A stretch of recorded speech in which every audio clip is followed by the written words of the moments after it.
Chapter 24.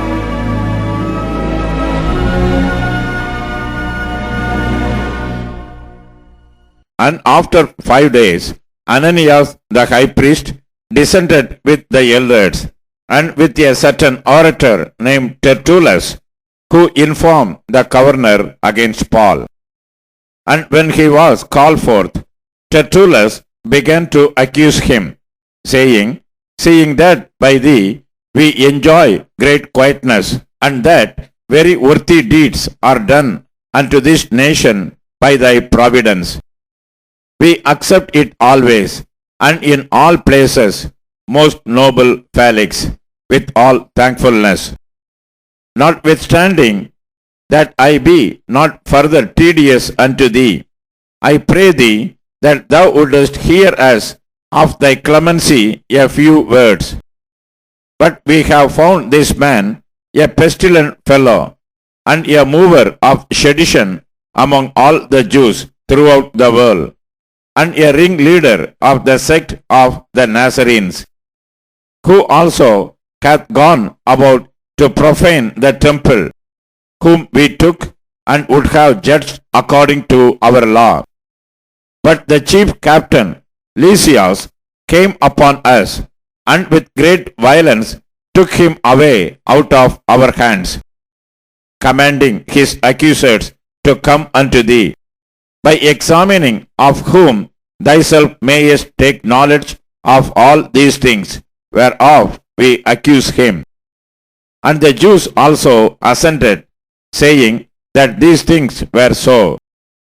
Then Paul, after that the governor had beckoned unto him to speak, answered, For as much as I know that thou hast been of many years a judge unto this nation, I do the more cheerfully answer for myself, because that thou mayest understand that there are yet but 12 days since I went up to Jerusalem for to worship, and they neither found me in the temple disputing with any man, neither raising up the people, neither in the synagogues, nor in the city.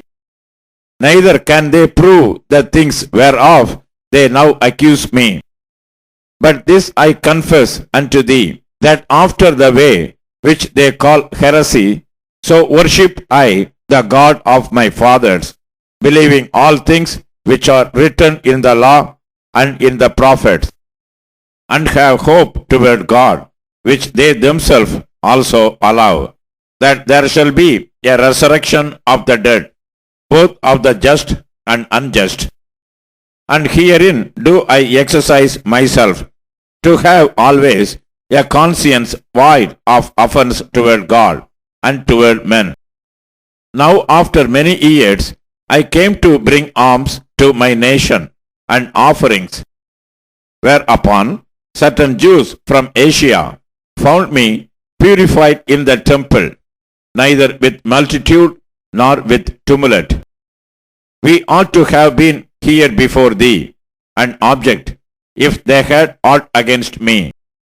Or else let these same here say, if they have found any evil doing in me, while I stood before the council, except it be for this one voice, that I cried standing among them, touching the resurrection of the dead, I am called in question by you this day. And when Felix heard these things, having more perfect knowledge of that way, he deferred them, and said, When Lysias the chief captain shall come down, I will know the uttermost of your matter. And he commanded a centurion to keep Paul, and to let him have liberty, and that he should forbid none of his acquaintance to minister or come unto him.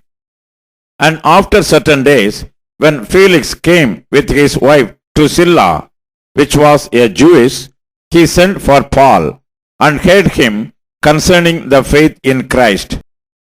And as he reasoned of righteousness, temperance, and judgment to come, Felix trembled, and answered, Go thy way for this time, when I have a convenient season I will call for thee.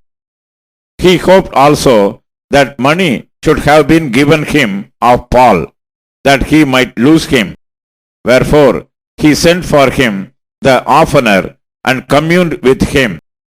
But after 2 years, Porcius Festus came into Felix's room, and Felix, willing to show the Jews a pleasure, left Paul bound.